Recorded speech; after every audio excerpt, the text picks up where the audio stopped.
¿Qué tal? Buenas tardes. Bienvenidos al quinto Foro Mundial de Ciudades y Plataformas Logísticas, que este año ha sido denominado como un cambio de rumbo para el proceso logístico global. Muchas gracias a todos por acompañarnos en esta primera versión virtual. El panel que vamos a presentar esta tarde se titula El futuro del transporte fluvial y nos acompañan para hablar sobre el tema Romina Bocache, secretaria ejecutiva del Comité Intergubernamental de la Hidrovía Paraguay-Paraná,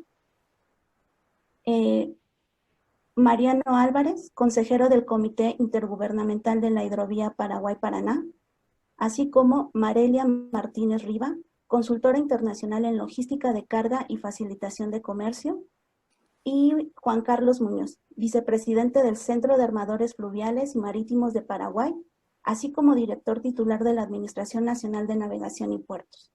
Quiero darle la bienvenida a ellos y realmente agradecer la participación que tenemos el día de hoy. Vamos a tener una dinámica de participación de 15 a 20 minutos por cada panelista como máximo, y el orden que vamos a seguir será, primero vamos a escuchar a Romina, posteriormente a Mariano, seguiremos con Mariela y finalizaremos con Juan Carlos Muñoz. Esta tarde vamos a hablar acerca del futuro del transporte fluvial. ¿Por qué es tan importante hablar hoy en día sobre este medio de transporte? Porque es un modo de transporte que actualmente nos permite movilizar tanto mercancía, así como pasajeros a través de ríos y lagos que sean navegables. Y no solo es particular de ciertas zonas de del continente, así como lo podemos encontrar tanto en países de Sudamérica. Este tipo de transporte se da y con mucha frecuencia en países europeos, en África, así como en Asia. Es una actividad sin duda muy importante y que tiene un valor para la conexión con otros medios de transporte en la logística nacional e internacional de cualquier país. Conocer la forma en la cual se está llevando a cabo hoy en día, así como los planes que se tienen para su desarrollo y las iniciativas que cada país tiene, es importante que lo conozcamos para poder tener una visión de qué es lo que espera en el corto a largo plazo para este tipo de transporte. Y sin más preámbulos, cedo la palabra a mis compañeros panelistas para conocer su perspectiva y su punto de opinión. Iniciamos contigo, Romina. Muchas gracias, Leticia. Un saludo a los panelistas, a los organizadores y a toda la audiencia que nos acompaña. Voy a compartir pantalla para iniciar una presentación que vamos a realizar junto a Mariano.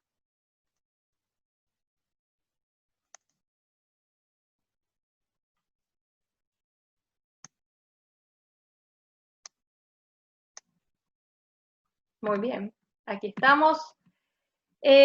Antes que nada, brevemente el mapa para que toda la audiencia se dé una idea de la importancia estratégica que tiene la hidrovía Paraguay-Paraná, que se extiende desde Puerto de Cáceres en Brasil hasta Nueva Palmira en Uruguay.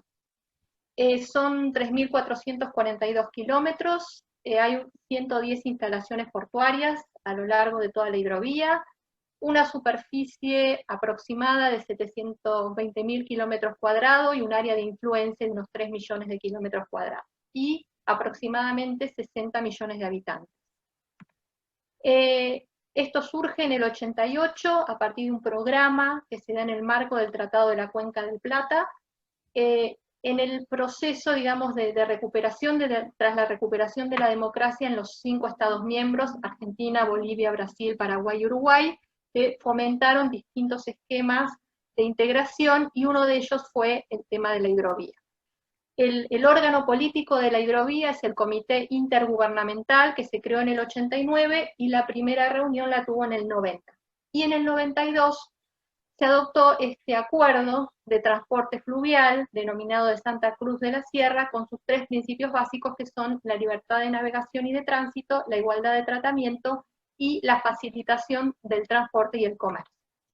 Como decíamos, el CIH es el órgano político, tiene, según su estatuto, diversas funciones, entre ellas destaco algunas: identificar proyectos y obras que hacen a mejorar la navegabilidad de la vía fluvial, promover la simplificación y la armonización de la normativa de los 5 estados, elaborar reglamentación que hace al funcionamiento operativo de la hidrovía, y esta reglamentación debe ser adoptada por los estados miembros. Es decir, que no hay supranacionalidad. En el CIH las decisiones se toman por unanimidad y luego deben ser internalizadas en el orden jurídico de los estados miembros.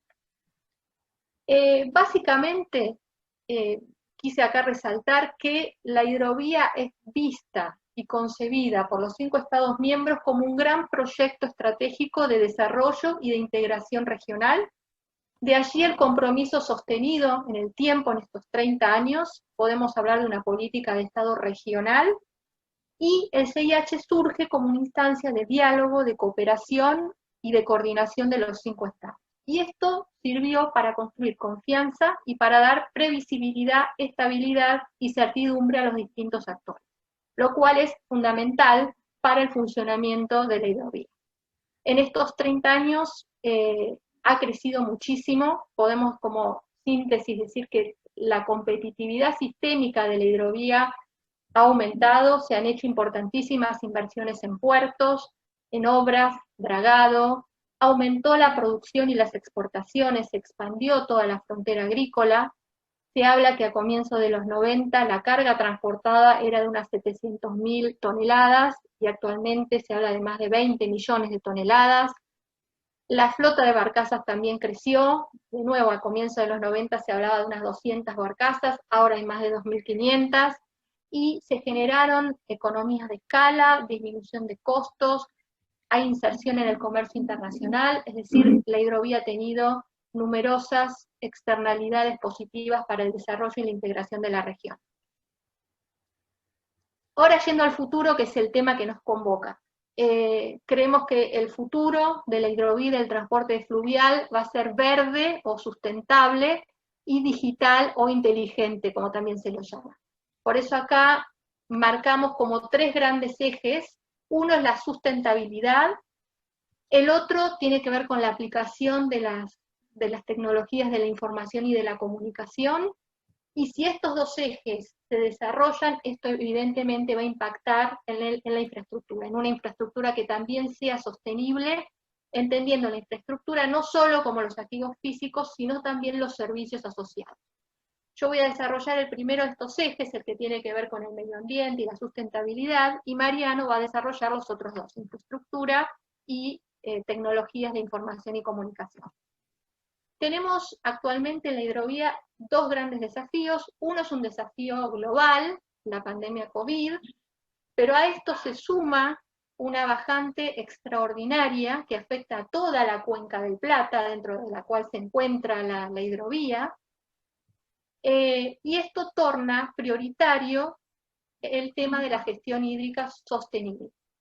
Este gran estiaje, esta gran bajante debida sobre todo a causas naturales, a las sequías, a la falta de precipitaciones, ha tenido múltiples impactos en el abastecimiento de agua potable, en la generación hidroeléctrica, en la navegación y el comercio, porque ha generado una lentificación del comercio con los sobrecostos, los falsos fretes que esto ha generado, también impactos en el medio ambiente, en la pesca, es decir, que ha afectado profundamente todo el funcionamiento de la hidrovía.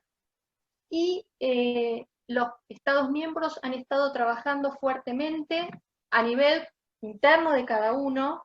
También ha habido un fuerte trabajo diplomático y técnico a nivel bilateral, y también a nivel regional se han activado distintos mecanismos para tratar de mitigar los efectos de este fenómeno.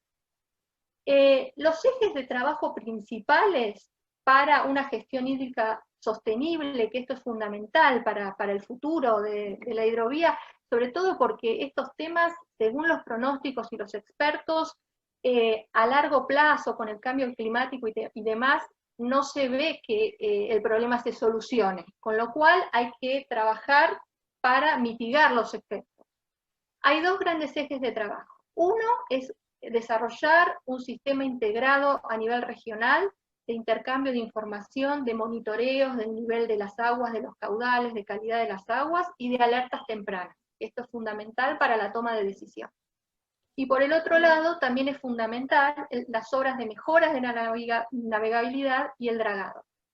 Y, como se destacó en la reunión del CIH donde se trató el tema, es fundamental la coordinación y la cooperación entre los 5 Estados miembros para superar estos temas, esta crisis. Y profundizar también las sinergias con el SIC. El SIC es el Comité Intergubernamental Coordinador de la Cuenca del Plata. Dijimos que la hidrovía se inserta en la Cuenca del Plata, el órgano político es el SIC. Hay que profundizar las sinergias con el SIC y con el sector privado para avanzar sobre todo en este desarrollo de sistemas de alerta y de monitoreo. Esto tiene que ver entonces con el estiaje o la bajante pronuncia. También dentro del tema de la sustentabilidad de la hidrovía, un tema que estamos analizando y estudiando es el tema de la descarbonización del transporte fluvial. También creemos que el transporte fluvial camina hacia ese rumbo, y en ese sentido recientemente junto al BID y OLADE organizamos un webinar donde analizamos las oportunidades de descarbonización del transporte en la hidrovía. Y según el informe que elaboraron BID y OLADE y lo que los expertos expresaron en este webinar, conviene reemplazar los combustibles que actualmente se utilizan en la hidrovía porque tienen impactos adversos en el medio ambiente y en la salud humana. En el medio ambiente por las emisiones de gases de efecto invernadero que provocan el calentamiento global. Y en la salud humana porque también se generan emisiones nocivas para la salud, sobre todo material particulado, óxidos de nitrógeno y óxidos de azufre. Entonces, dentro de las alternativas que se analizaron en el taller, a corto plazo se presenta como candidato para este combustible de la transición hacia otras opciones más amigables, el GNL, el gas natural licuado. ¿Por qué el GNL? Porque tiene un precio menor al combustible actualmente utilizado, lo cual generaría grandes ahorros en costos operativos, y esto es fundamental. Esto hace a la competitividad, es decir, una hidrovía con menores costos logísticos va a ser también una hidrovía más competitiva para llegar a los mercados de exportación, porque el GNL reduce también las emisiones con respecto a los combustibles actualmente utilizados, porque es una tecnología madura, ya se utiliza en el mundo, ya está probada, y porque el gas es un recurso que está disponible en la región. Tenemos reservas de gas en la región. A mediano y largo plazo se analizaron también otras opciones, como por ejemplo la batería eléctrica y el hidrógeno, considerando especialmente el potencial de energías renovables que hay en la región, energía eólica, solar, hidroeléctrica. Y en ese sentido se planteó la posibilidad de desarrollar proyectos pilotos de pequeña escala, como para ir desarrollando capacidades en estos sectores tan intensivos en conocimiento. Todas estas alternativas que analizaron, que presentamos, tienen externalidades positivas, tanto en el ambiente, por el tema que dijimos de reducción de emisiones, como también a nivel social. Y ahí se analizó principalmente el desarrollo de la industria naval regional para la producción, la fabricación de buques que utilicen estos tipos de propulsión, o la adaptación de buques existentes a estos nuevos tipos de propulsión, y esto generaría empleo de calidad. Por eso consideramos que esto es una oportunidad para el desarrollo regional. ¿Y cómo se podría avanzar en esta dirección? Bueno, se identificaron 3 grandes pilares. Uno es la regulación, que haya reglas claras es fundamental, porque esto da seguridad jurídica, previsibilidad. Esta regulación cubriría distintos aspectos técnicos, de materia de seguridad, económicos, medioambientales, y es importante que esta regulación no encorsete, sino que fomente la innovación. ¿Y cómo tendría que ser una regulación que fomente la innovación? Que no establezca, no sea prescriptiva, que no diga qué tecnología hay que elegir, sino que fije determinados objetivos a cumplir en determinados plazos. Y luego las tecnologías evolucionan y van surgiendo las mejores opciones. Otro pilar fundamental es el financiamiento. Se vio que en los casos de transiciones energéticas en el mundo, siempre junto a la regulación se ofreció también financiamiento de fuentes públicas y privadas, y la coordinación es fundamental. Esto también lo destacaron inclusive los Estados miembros del CIH, la importancia del trabajo conjunto para avanzar en políticas y estrategias comunes en diálogo con los distintos actores involucrados. Astilleros, armadores, cargadores, hay que escuchar todas las voces y trabajar en conjunto.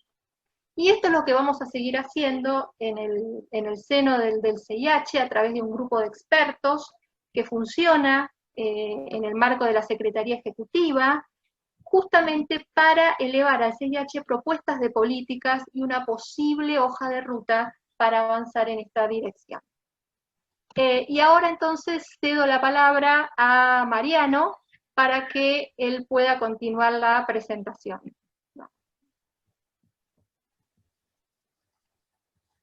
Gracias, Mariana. Adelante, Mariano. Muchas gracias, Leticia. Gracias, Romina. Voy a tratar de compartir la presentación. Posibles. Una de ellas, uno de los ejes que tenemos hoy en día disponibles y sobre los que estamos trabajando, es el de la información en general. Descubrimos que había cierta disparidad entre la información estadística con la que se contaba, entre la que manejan los 5 estados, y en pos de esto se creó el grupo de expertos para trabajar con el manejo de las informaciones estadísticas que tenemos, con las que contamos hoy en día, tratando de profundizar. Siempre con esta visión de hoy en día lograr un cierto nivel y a futuro poder optimizar todo esto. Para esto también vamos a basarnos en las tecnologías y servirnos de las tecnologías de la información, el tratamiento del Big Data. Lo primero que estamos tratando de acceder y homogeneizar entre los 5 estados son los datos de cargas, de infraestructura, de siniestros. En la medida en la que podemos contar con datos confiables y actualizados en el tiempo, esto va a servir para avanzar en la toma de decisiones y tener una planificación mucho más al milímetro, y esto va a redundar en una optimización de recursos, una mayor eficacia y, por ende, una mayor competitividad. También para esto nos vamos a basar, y en el grupo de expertos se está viendo puntualmente respecto de esto después se va a ampliar a otras temáticas también, todo tipo de herramientas digitales.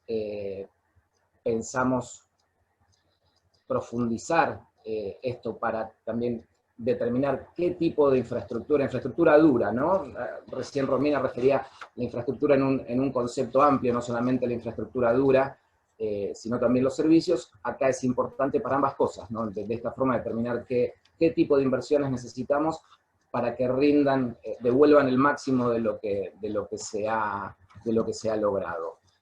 La digitalización para esto también es una herramienta fundamental en cuanto a la parte del servicio, ya no la infraestructura dura, sino poder generar un flujo de documentación de todos los trámites mucho más rápido de lo que hoy se puede hacer, pensar en una ventanilla única, ir avanzando, y bueno, ahí es donde se delinean los trabajos en conjunto entre la Secretaría Ejecutiva del CIH, el comité y el comité del acuerdo también, donde se va avanzando con estas cuestiones.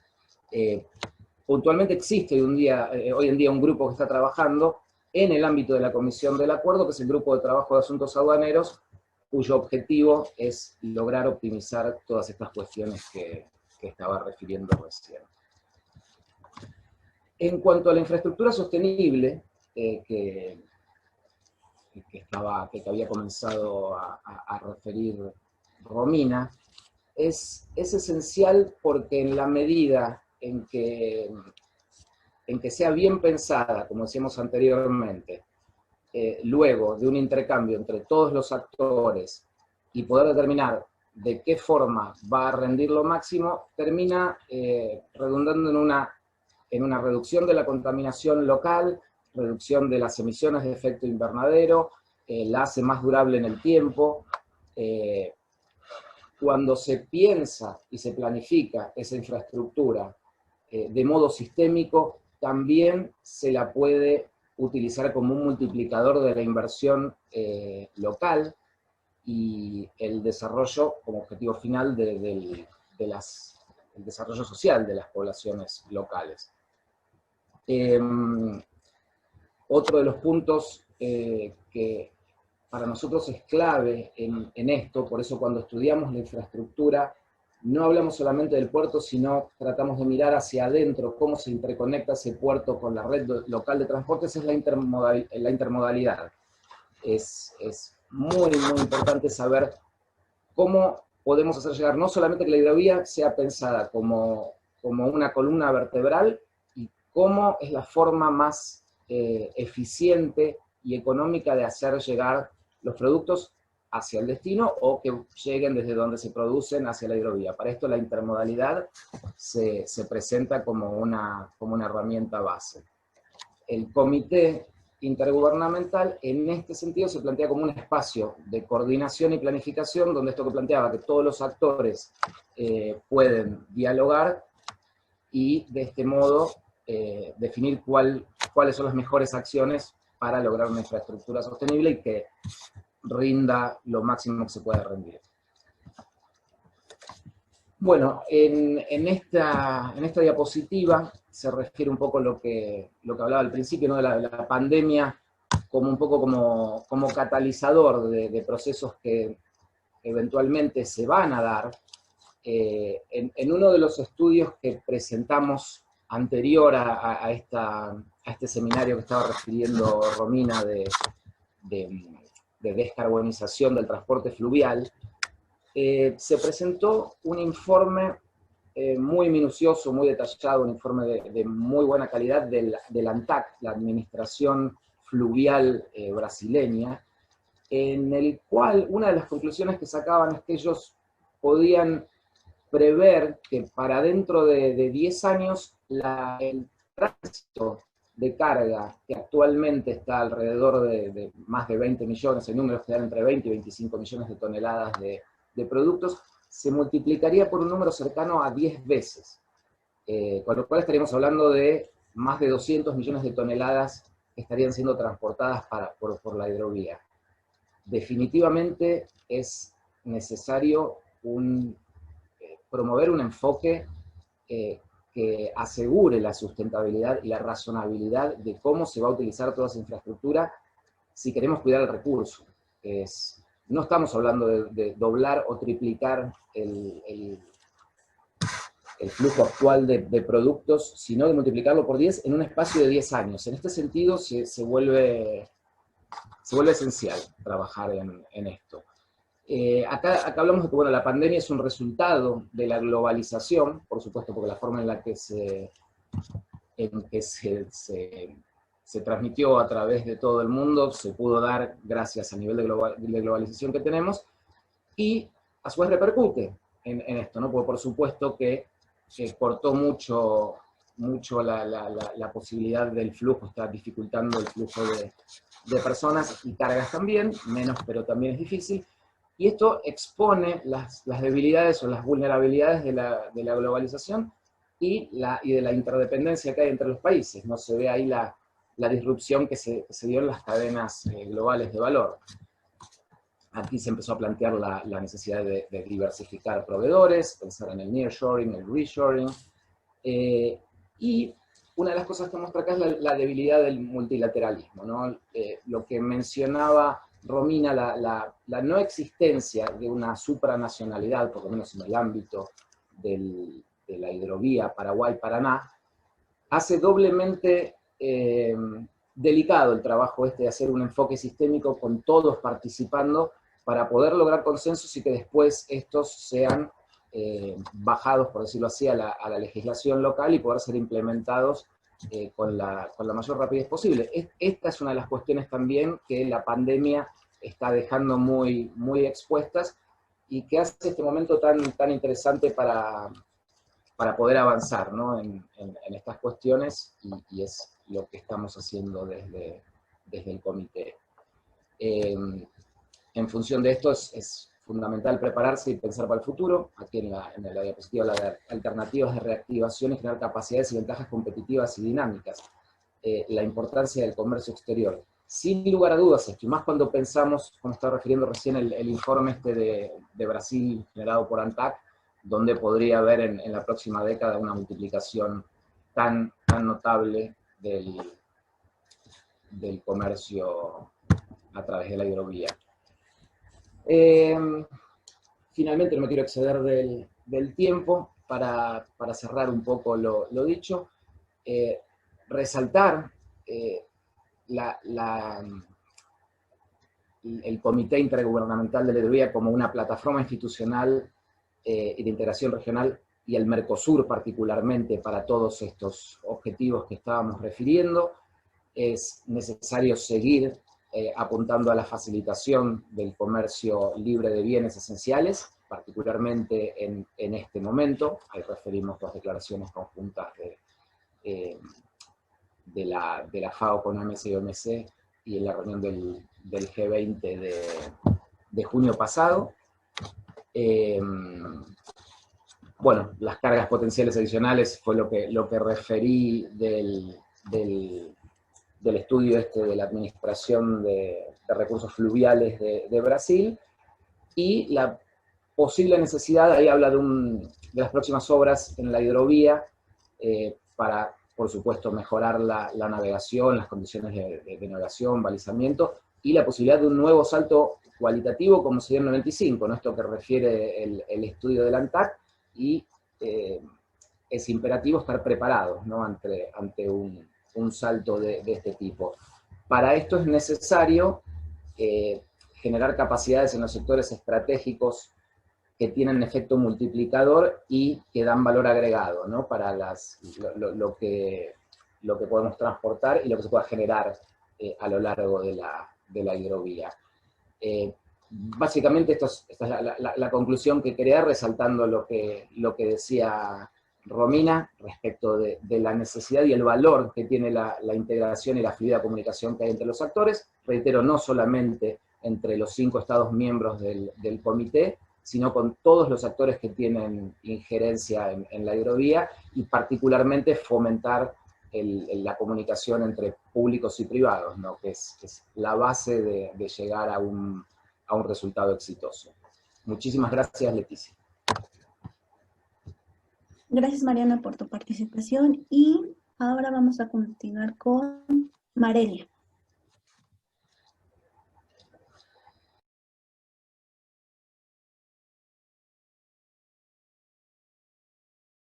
No te escuchamos, Marelia. Listo, okay. Ya. Muchas gracias, Leticia. Saludos a todos los participantes y a los panelistas. Bueno, yo voy a hacer una presentación focalizada sobre, bueno, el caso de la Unión Europea, características generales inicialmente, como para poner a todo el mundo en contexto, pero dado que mi área de experticia es logística de cargas y facilitación del comercio, yo voy a orientar el final de la presentación hacia cuáles son las nuevas tendencias que están teniendo en Europa, el transporte fluvial y su rol en la logística, sobre todo en la logística urbana, que son quizás las áreas más innovadoras, ¿no? Entonces, vamos a ver aquí. ¿Ven la pantalla? ¿Se ve la pantalla completa?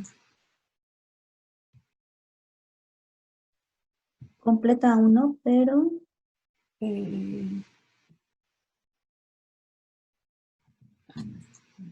Ahora sí. Completa aún no se ven varias diapositivas. ¿Y ahora? ¿Se ve cuando la paso? Sigue igual. Entonces yo creo que voy a pasar mejor a las láminas individuales, porque a veces esto sucede con... Sí. Bueno, unas características... características generales del transporte fluvial, un poco las características del sistema fluvial europeo, la política europea en materia de incentivos al transporte fluvial y, digamos, las cosas nuevas que están surgiendo y algunas conclusiones, ¿no? Digamos, el transporte fluvial en Europa ha cobrado un interés renovado en los últimos años, no solamente en el marco del Green Deal o del Acuerdo Verde Europeo, sino también del Acuerdo de París, de la COP21, ¿no? El modo de transporte de bienes más limpio, como citaba Romina en su presentación, es menos congestionado, uno de los de más bajos costos de operación igualmente, y además el que requiere las menores inversiones para operar relativamente cuando uno lo compara con otros modos de transporte, ¿no? Es particularmente atractivo para el transporte de mercancías peligrosas y contenedores, aunque en los últimos años está siendo utilizado activamente en logística urbana como transición a la distribución en la última milla, ¿no? En general es un modo transfronterizo, ¿no? Su operación es intermodal, por lo que conocemos, ¿no? En general, en las largas distancias están conectados con puertos importantes y en corta distancia con redes logísticas de distribución urbana. En ambos casos, las conexiones intermodales eficientes y adaptadas a los patrones logísticos respectivos, o sea, de los usuarios del transporte en ese contexto específico, son determinantes de su atractivo, ¿no? Su capacidad está determinada por factores ambientales, también igual como lo decía Romina, su planificación es indisociable de la gestión del cambio climático, ¿no? Lo se está viendo no solamente en el caso de la hidrovía Paraguay-Paraná, sino se está viendo igualmente en el canal de Panamá. O sea, el canal de Panamá está sufriendo problemas severos por la disminución de las aguas, ¿no? Todas las regiones del mundo tienen ejes fluviales que juegan un rol esencial en el transporte de mercancías. Tenemos el Amazonas, tenemos Paraguay-Paraná, el Mississippi, el Nilo, el Rin, el Danubio, etc. Y tenemos 4 redes de navegación mundial que en particular sirven a 4 de las grandes zonas industriales, quizás algunas de las zonas industriales más densas del mundo, ¿no? La red europea, la red americana, la sabana rusa y la británica, ¿no? Yo me voy a focalizar en esta presentación en la red europea y en particular el Rin, el Danubio. Los principales son estos dos, dentro de la red europea, pero tenemos otros ejes secundarios, sobre todo en Francia el eje del Sena, del Rhône, está el Moselle, el Elba en Alemania, pero digamos que los ejes de mayor longitud, son el eje del Rin y el eje del Danubio, ¿no? Estos ejes, su importancia es tal que forman parte de los 9 corredores transeuropeos, los famosos TEN-T de la Comisión Europea. El eje del Rin está conectado al eje marítimo del norte, donde están los principales puertos de la Unión Europea, que son el puerto de Le Havre, el puerto de Anvers, el puerto de Hamburgo y Rotterdam, ¿no? Y luego el eje del Danubio está conectado con el puerto de Constanza, en Rumania. En el caso del Rin, él sirve principalmente a los países más industrializados de Europa, ¿no? Y a las zonas más industrializadas de los países más industrializados de Europa. Está el oeste de Alemania, Bélgica, el sur de los Países Bajos, Luxemburgo, el gran este de Francia y el norte de Suiza. Hinterland es una de las zonas industriales y económicas más dinámicas del mundo. 1/3 del PIB de Europa se genera en esta zona, que es la que uno llama la banana azul, ¿no? Que es la que se ubica, es esta mancha azul que ven aquí a la derecha. Y toda esa producción se genera más o menos unos 30 kilómetros del eje fluvial, ¿no? Esta área de influencia, que se llama la Europa del Rin, o megalópolis de Europa, no influye, ¿no? Sin embargo, las 2 metrópolis más importantes, que son París y Londres, pero sin embargo tienen un rol muy importante en todo lo que es el movimiento de mercancías, ¿no? El eje principal, o sea, lo que uno llama el eje del Rin, es el eje, el río propiamente, además de sus ejes transversales, unos ejes transversales este-oeste. El eje principal Tiene además una red ferroviaria que transcurre casi paralela al río y conecta con los principales puertos, como les decía anteriormente, y además hay unos ejes transversales que conectan con las principales conurbaciones.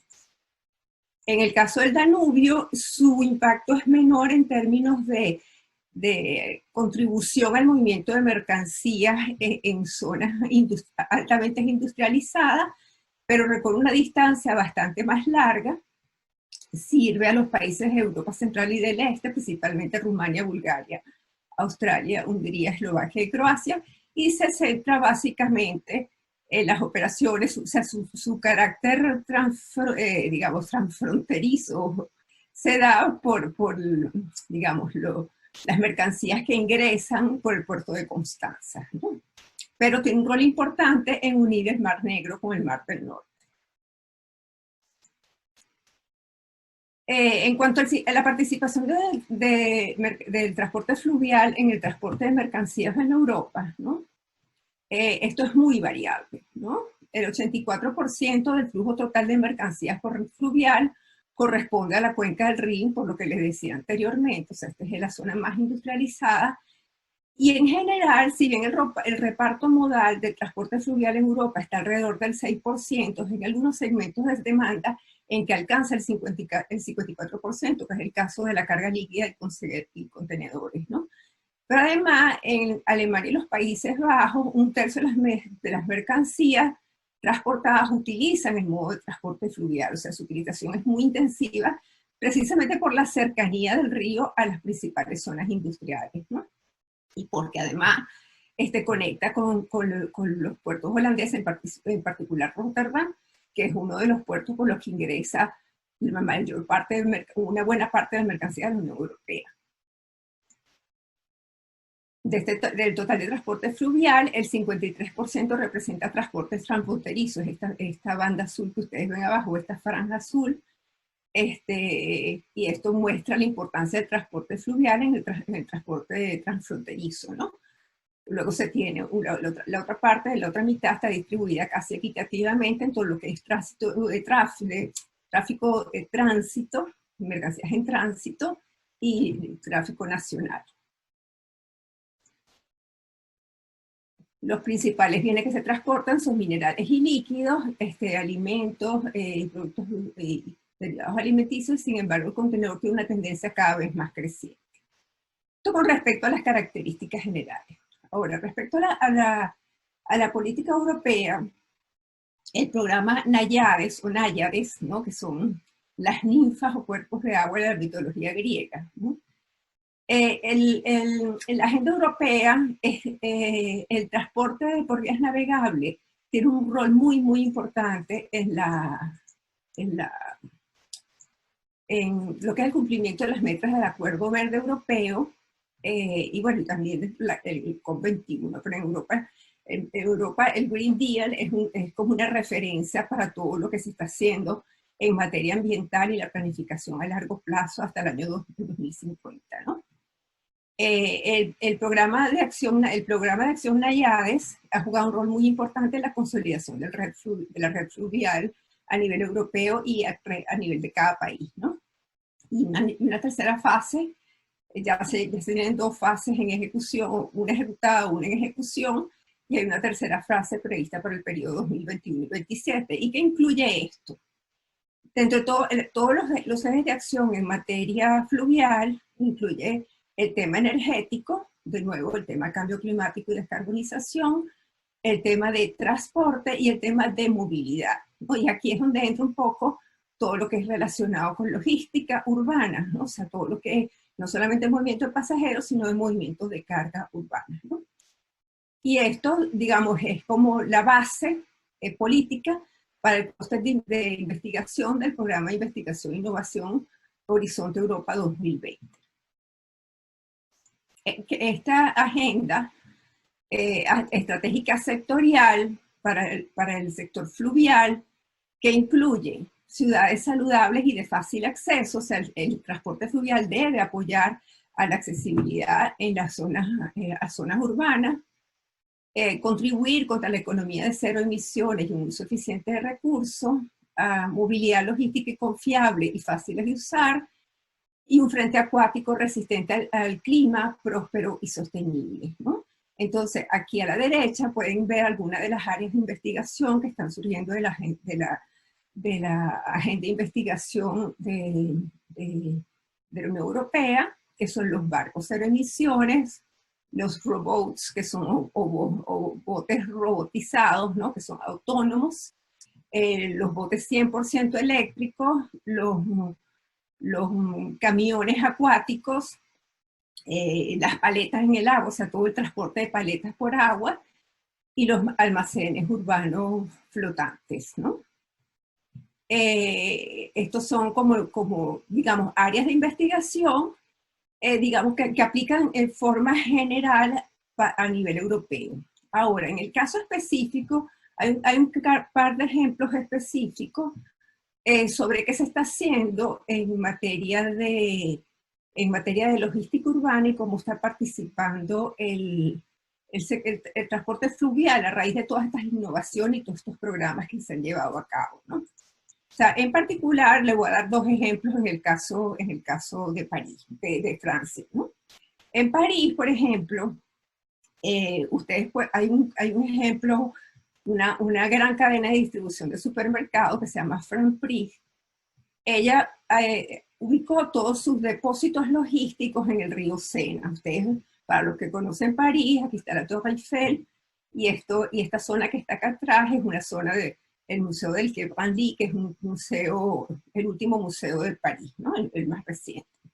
Y entonces en esta zona están ubicados todos los almacenes de esta cadena de supermercados, que ustedes se pueden imaginar el movimiento que genera una cadena de supermercados. Pero entonces toda la distribución de última milla se hace desde aquí. O sea, los barcos llegan transportándose a través del Sena, bien porque vienen de la zona de Normandía, o porque son mercancías que están entrando por el puerto de Le Havre, y ellas llegan aquí al Sena y desde ahí se distribuyen, ¿no? A la última milla.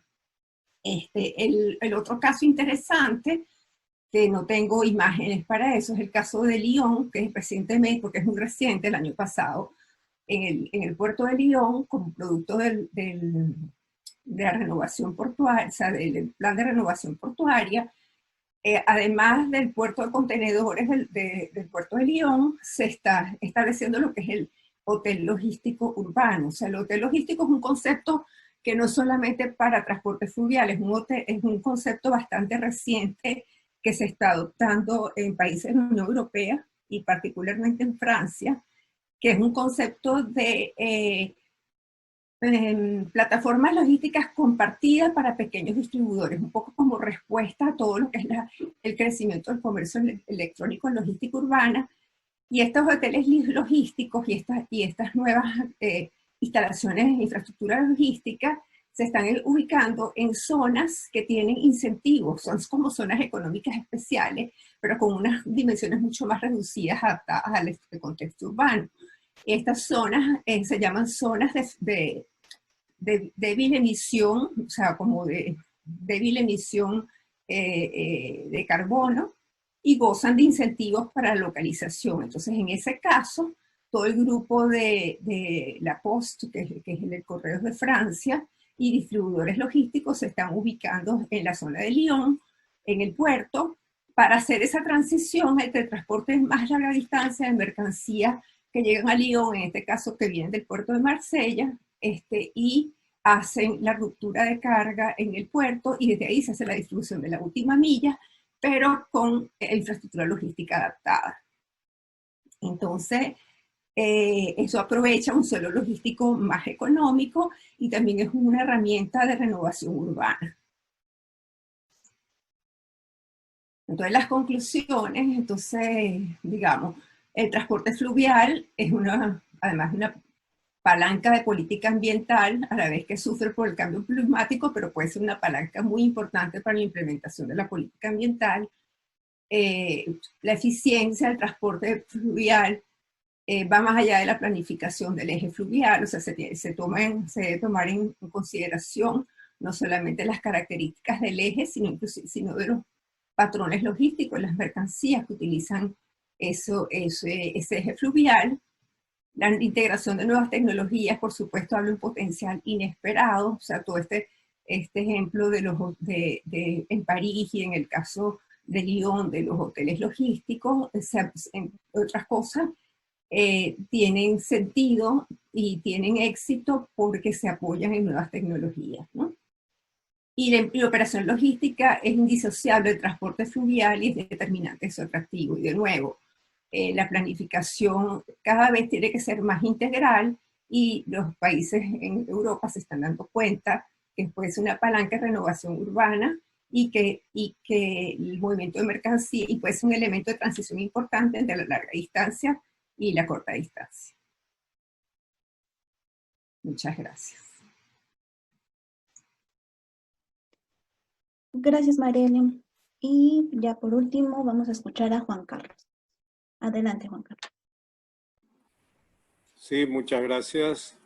Un saludo a los colegas en el panel, un saludo a todos los participantes. Muchas gracias por la invitación. Un segundito, por favor.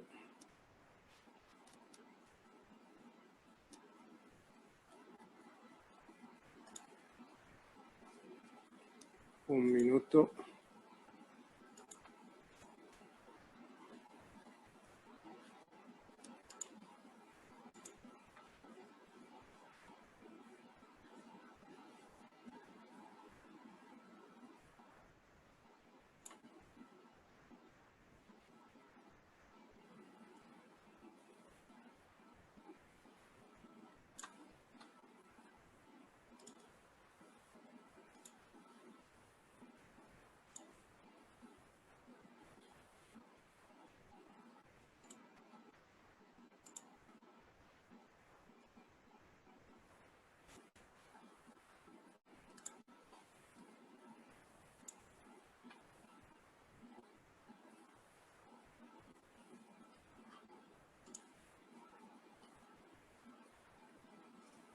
Voy a abrir la presentación primero. Un segundo, por favor.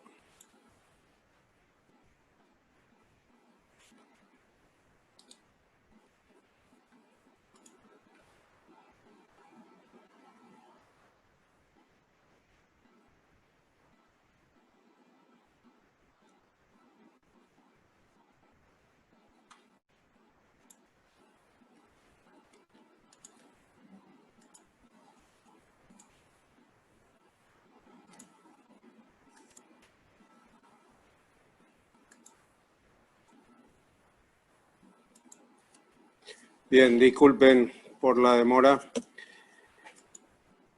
Bueno, en primer lugar quiero compartir con ustedes una traza de lo que, o cómo se mueve hoy el comercio internacional de ultramar en Paraguay, y vemos ya un primer dato importante. Paraguay es un país sin costas sobre el mar. Está en el punto medio de lo que es el proyecto de hidrovía, sobre el cual ya Romina nos ha ilustrado de manera breve pero muy precisa de lo que estamos haciendo. Y ahí vemos que el 85% del comercio internacional de ultramar de Paraguay se mueve por la hidrovía Paraguay-Paraná. Hay una parte importante que tiene que ver con los movimientos que se hacen por la costa brasileña, y también ustedes pueden apreciar, si bien la distancia carretera hasta los puertos de Mejillones, Antofagasta e incluso Iquique, que no está en el mapa, está siendo utilizado por el comercio internacional paraguayo.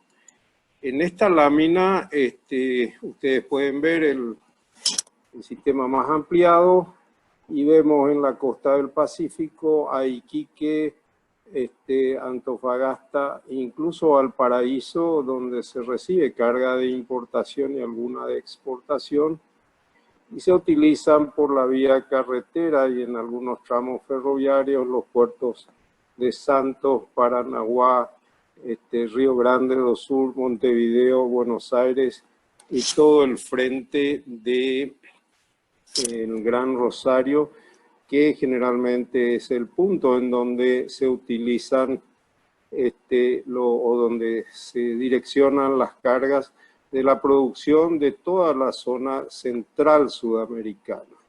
Esto es el contexto geográfico sobre el cual vamos a detenernos a hablar. Voy a tratar de dar algunas precisiones sobre lo que se está haciendo, o mejor dicho, lo que hicimos un poco en el pasado, cuando empezamos el proyecto Hidrovía, y con un volumen y unas perspectivas que se han ido cumpliendo a pesar de las dificultades, sobre todo un increíble incremento del volumen de carga transportada.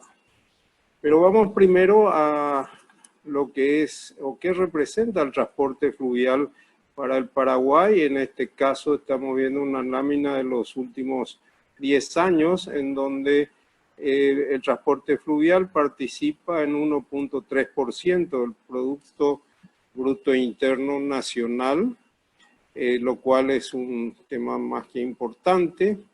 Esta es la composición de las exportaciones de Paraguay que rondan, esto es a agosto del 2019, las exportaciones paraguayas rondan más o menos unos 8.000 millones de dólares. Esto es un país pequeño en donde la producción está limitada obviamente por la frontera agrícola. Sin embargo, se ha destacado en valores importantes de producción de soja y todos sus derivados, y también en el tema de la carne. Aquí también, para poder ver cuál es nuestro comercio internacional, gran parte de esto que están viendo se maneja por la hidrovía. Estamos hablando de unos 12.000 millones de dólares anuales que importa el Paraguay. Mucha de esa importación, casi un 60%, va al mercado regional, es decir, productos que se importan vía Paraguay para ser vendidos en la frontera principalmente de Brasil. Vamos a la hidrovía Paraguay-Paraná y a los volúmenes anuales. Vamos a ir a números duros. Esto es hoy en la hidrovía, esto ha sido la hidrovía desde el año 2015. Y como bien se mencionó anteriormente, rondamos las 20 millones de toneladas.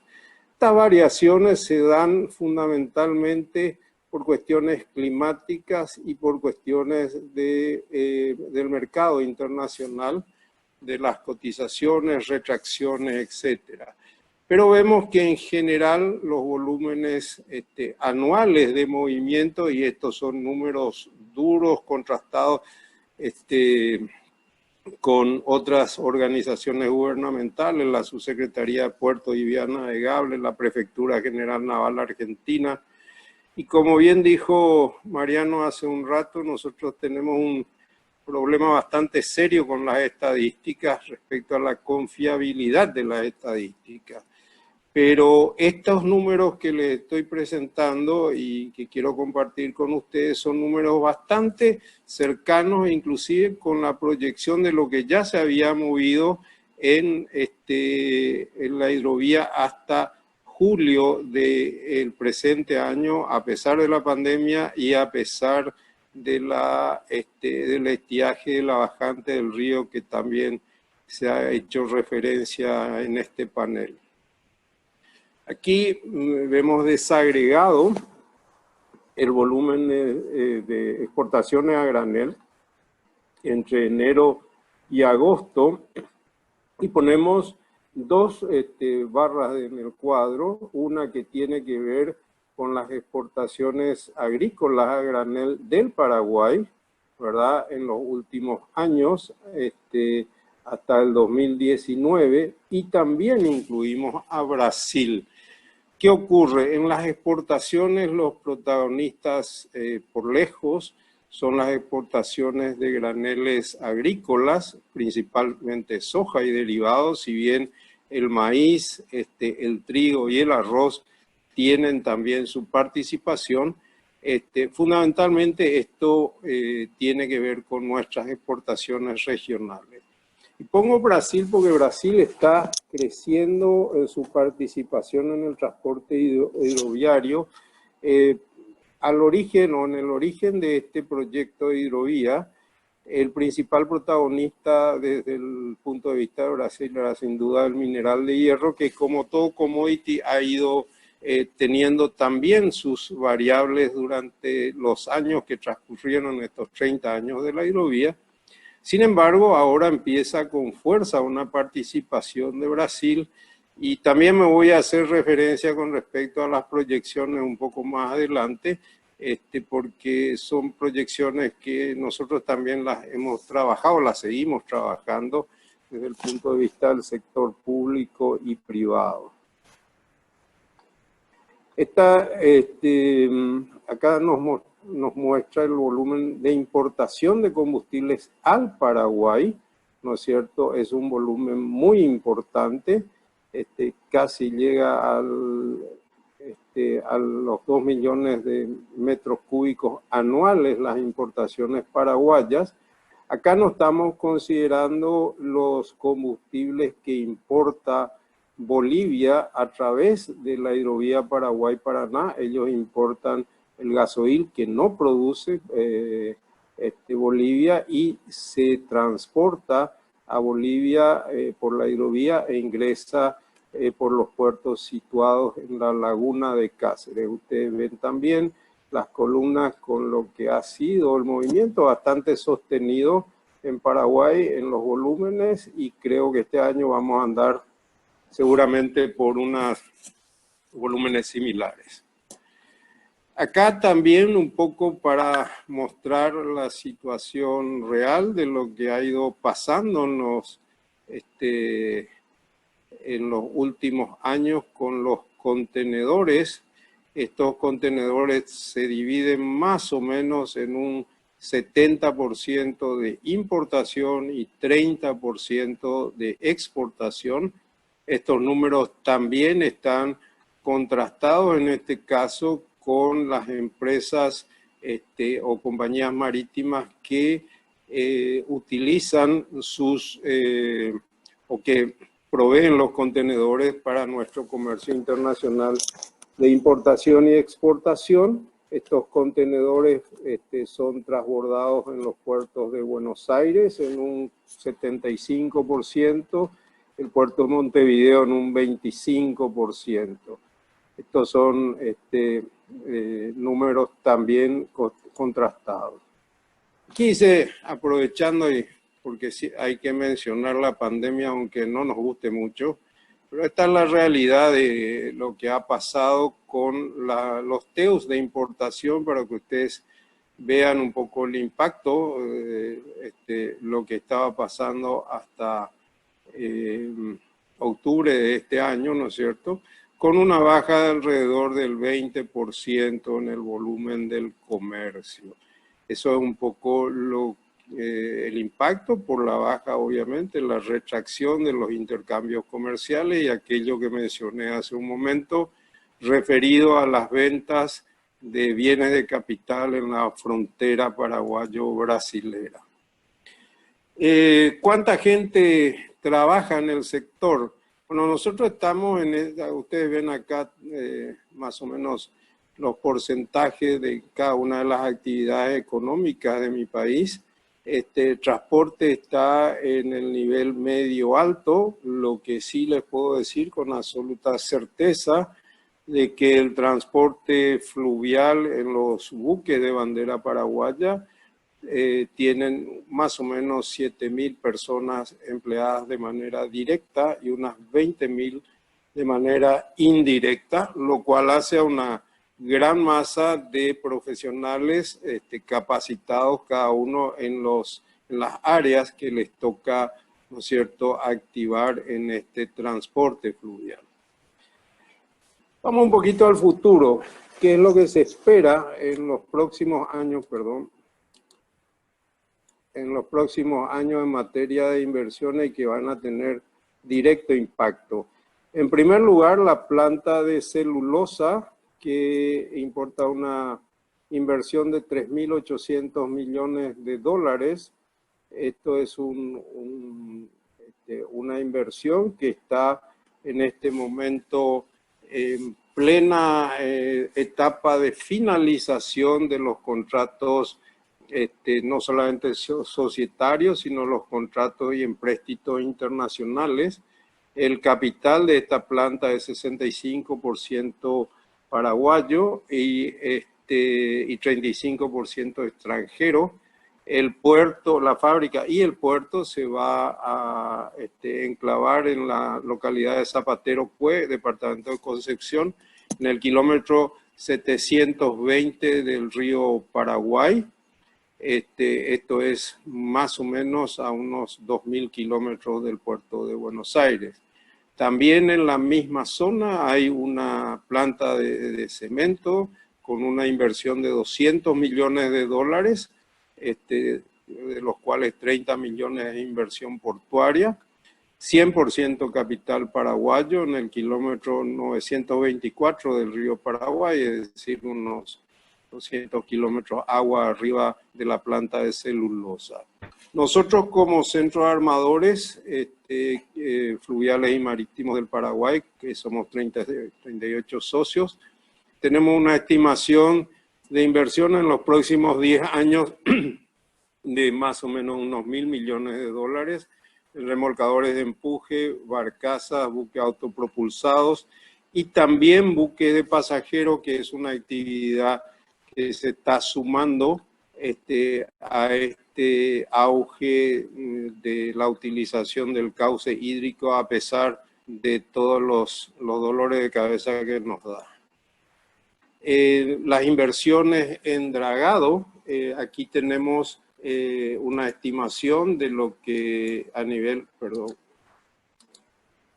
gubernamental se va a hacer a través del Ministerio de Obras Públicas. Hoy estamos a raíz de la emergencia hidrológica con una inversión de 21 millones de dólares para ejecutarse a partir del mes que viene. Hay una propuesta de alianza público-privada para el tramo exclusivamente nacional, estimada en 110 millones de dólares de trabajo de apertura y unos 40 millones de dólares anuales de mantenimiento. También para el próximo año se pretende iniciar gestiones con la República Argentina para determinar algunas intervenciones en los 390 kilómetros del río Pilcomayo hasta el río Paraná sobre el río Paraguay. Esto es lo que también mencionó Romina hace un rato, afianzando gestiones que hacen a la confiabilidad desempeño conjunto entre ambos países, entre Paraguay y Argentina, en el tramo del Alto Paraná, con ingentes dificultades también. Así que esto también nos enseñó un poco la pandemia.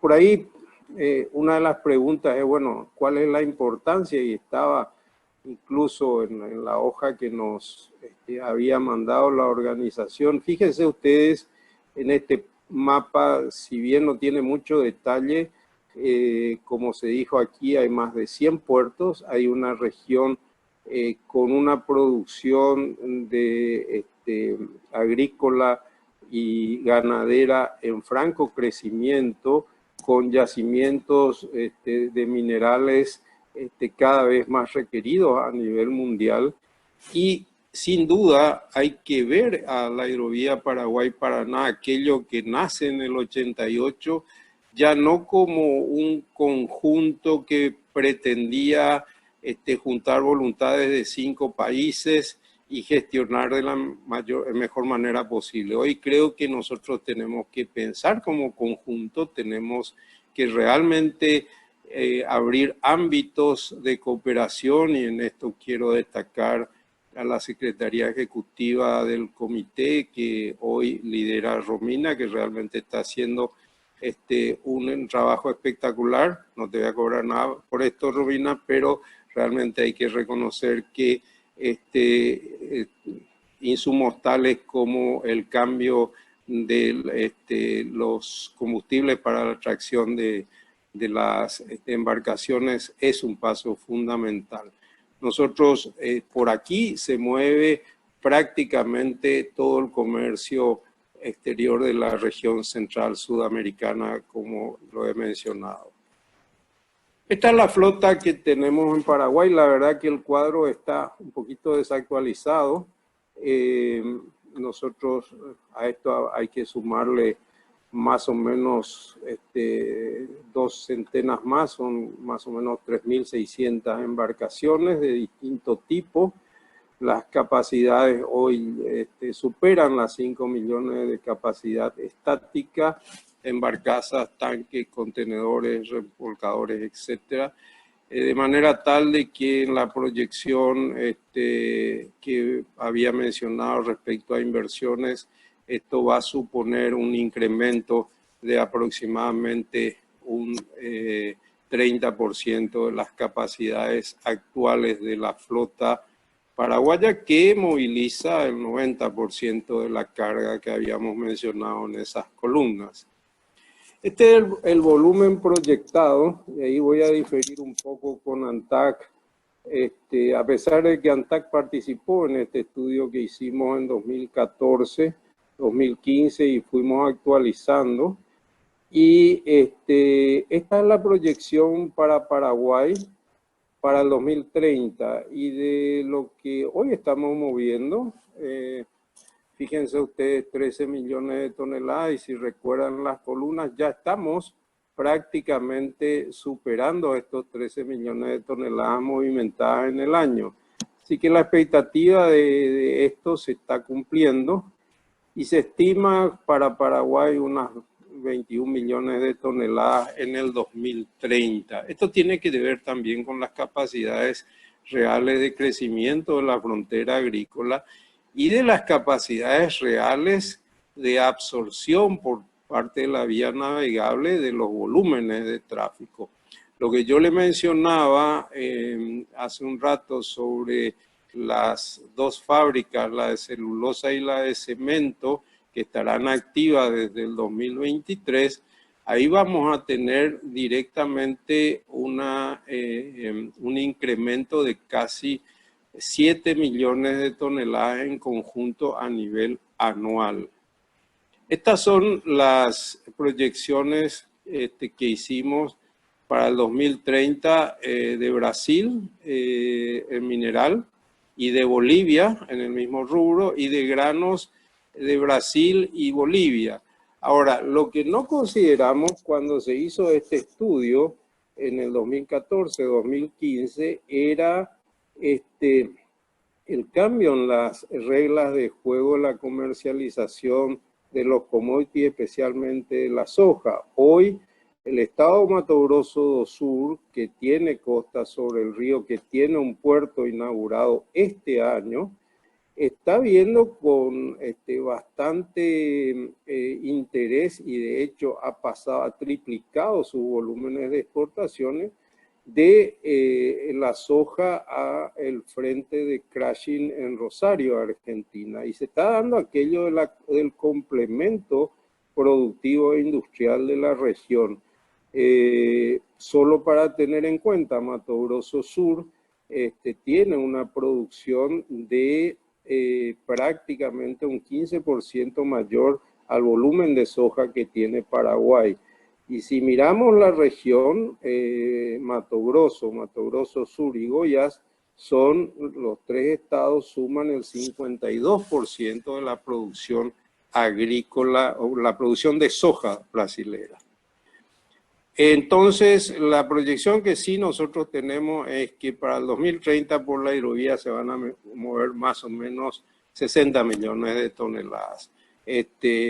Yo no quiero polemizar con esto, pero es más o menos lo que nosotros estamos calculando en un estudio que habíamos hecho con ANTAC, con la Universidad del Estado de Paraná también, que nos ayudó, y es una materia en donde el Centro de Armadores tiene bastante que ver. Quiero agradecer la atención, lamentablemente el tiempo siempre es corto y no nos permite a veces desarrollar todo lo que querríamos hacer. Quiero agradecer a los compañeros en el panel y a los organizadores por esta oportunidad. Muy buenas tardes.